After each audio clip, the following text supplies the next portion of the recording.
हिंदुस्तान की सियासत में अपोजिशन इत्तेहाद यानी इंडिया ब्लॉक की अगर बात करें तो एक बार फिर से सुर्खियों में है। इंडिया ब्लॉक तो हमेशा ही एक तरह से सुर्खियों में रहता है, क्योंकि इंडिया ब्लॉक में जो अपोजिशन जो पार्टियां हैं वो इन पार्टियों की तादाद काफ़ी ज़्यादा है और कभी ना कभी किसी न किसी जमात की तरफ से कुछ ऐसी चीज़ें निकल कर सामने आती हैं कि वो सुर्खियां बनती हैं। मगर इस बार वजह हुकूमत पर हमला नहीं है, बल्कि खुद अपोजिशन के अंदर बढ़ती हुई बेचैनी, इख्तिलाफात हैं और ये इख्तिलाफात अब खुलकर सामने आ रहे हैं, क्योंकि जम्मू कश्मीर के वज़ीर आला और नेशनल कॉन्फ्रेंस के रहनुमा उमर अब्दुल्ला के ताज़ा बयान ने इस बहस को मजीद तेज कर दिया है। जम्मू कश्मीर के वज़ीर आला उमर अब्दुल्ला ने वाज़ेह अल्फाज में कहा है कि इंडिया इत्तेहाद का कांग्रेस की वोट चोरी मुहिम से कोई ताल्लुक नहीं है, क्योंकि कांग्रेस इन दिनों वोट चोर गद्दी छोड़ मुहिम बड़ी तेजी से चला रही है।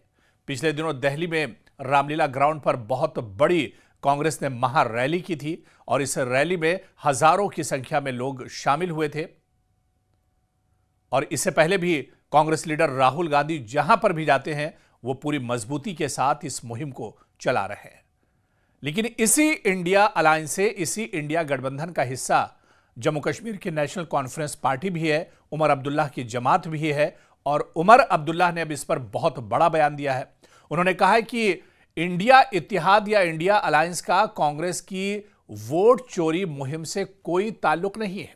उमर अब्दुल्ला बताते हैं कि इंडिया ब्लॉक को एक जमात नहीं बल्कि मुख्तलिफ पार्टियों का इत्तेहाद है।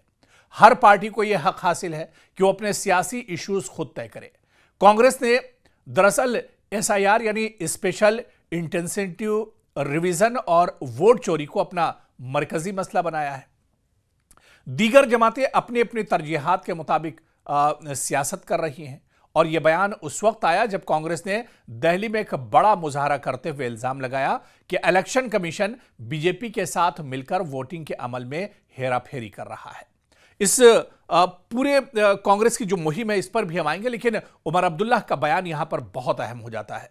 क्या कुछ ये बयान है, क्या कुछ उमर अब्दुल्ला कहना चाह रहे हैं, इस बयान के पीछे क्या कुछ कारफरमा है? सबसे पहले उमर अब्दुल्ला का यह बयान सुनिए, उसके बाद इस बयान के माने क्या कुछ हैं इसे भी हम समझने की कोशिश करेंगे। ये इंडिया अलायंस को इससे कोई लेना देना नहीं है। हर पॉलिटिकल पार्टी को खुली छूट है कि वो अपने हिसाब से अपने पॉलिटिकल एजेंडा को सेट करें। अब कांग्रेस ने SIR या वोट चोरी को जो है अपना एक मेन पॉलिटिकल इशू बनाया है। ठीक है, हम कौन होते हैं उनसे कहने वाले कि वो ना करें। हम अपने इश्यूज चूज करेंगे, वो अपने चूज करें। ठीक है। तो कांग्रेस इस पूरे मुद्दे को बहुत मजबूती के साथ उठा रही है, लेकिन अब उमर अब्दुल्ला का बयान कहीं ना कहीं कंफ्यूजन पैदा कर रहा है। दरअसल इलेक्शन कमीशन और बीजेपी दोनों ने इन इल्जामात को सख्ती से मुस्तरद कर दिया है, जो मुद्दा राहुल गांधी और कांग्रेस मजबूती के साथ उठा रहे हैं। और आप देखिए कि यह पहला मौका नहीं है कि उमर अब्दुल्ला ने अपोजिशन इत्तेहाद पर खुलकर तनकीद की हो। एक हफ्ता कबल भी देखिए उन्होंने इंडिया ब्लॉक को लाइव सपोर्ट पर मौजूद मरीज की तरह से बताया था।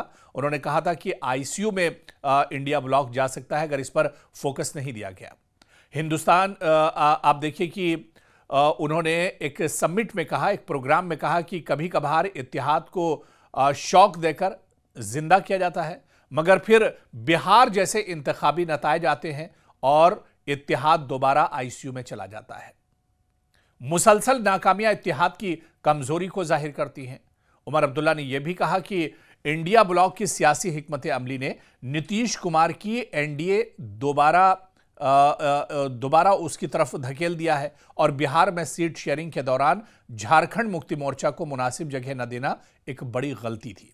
यानी यहां उमर अब्दुल्ला ने बिहार चुनाव का भी जिक्र किया और उन्होंने कहा कि बिहार में जिस तरह से इंडिया ब्लॉक को मुत्तहिद होना चाहिए था, जिस तरह से सीट शेयरिंग या सीट का बंटवारा होना चाहिए था, उसमें भी इंडिया ब्लॉक कहीं ना कहीं एक तरह से नाकाम साबित हुआ है।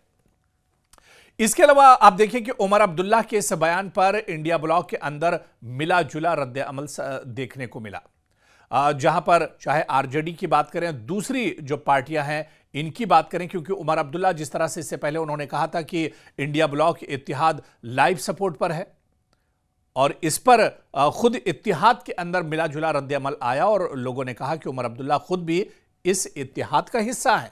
उमर अब्दुल्ला ये क्यों समझते हैं कि वो इंडिया ब्लॉक के बाहर है और तनकीद के साथ जिम्मेदारी भी यहां पर सबकी बनती है।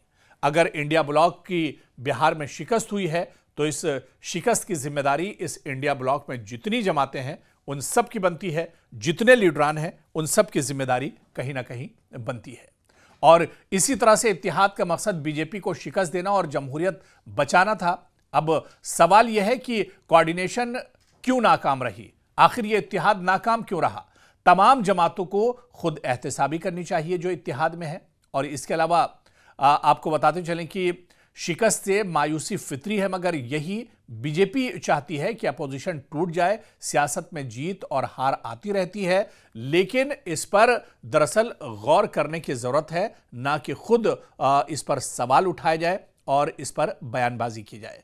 क्योंकि उमर अब्दुल्ला के इस बयान के बाद सवाल यही उठाया जा रहा है कि क्या इंडिया ब्लॉक टूट के कगार पर है, क्या इंडिया ब्लॉक में सब कुछ ठीक ठाक नहीं चल रहा है, और क्या वोट चोरी का जो मामला है इस मामले में इंडिया ब्लॉक में क्या कांग्रेस दरअसल तनहा पड़ गई है, क्या राहुल गांधी अकेले दम पर इस पूरे मुद्दे को उठा रहे हैं, इसे भी समझना बहुत अहम होगा।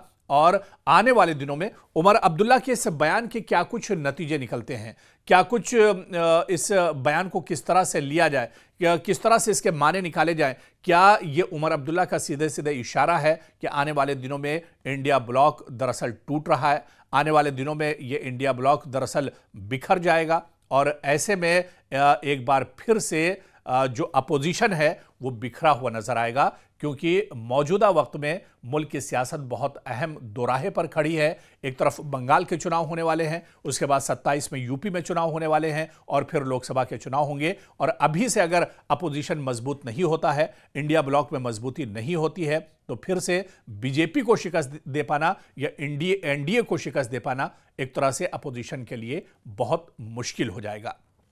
लेकिन उमर अब्दुल्ला के इस बयान के आगे क्या कुछ नतीजे निकलते हैं, ये देखना भी आने वाले दिनों में अहम होगा।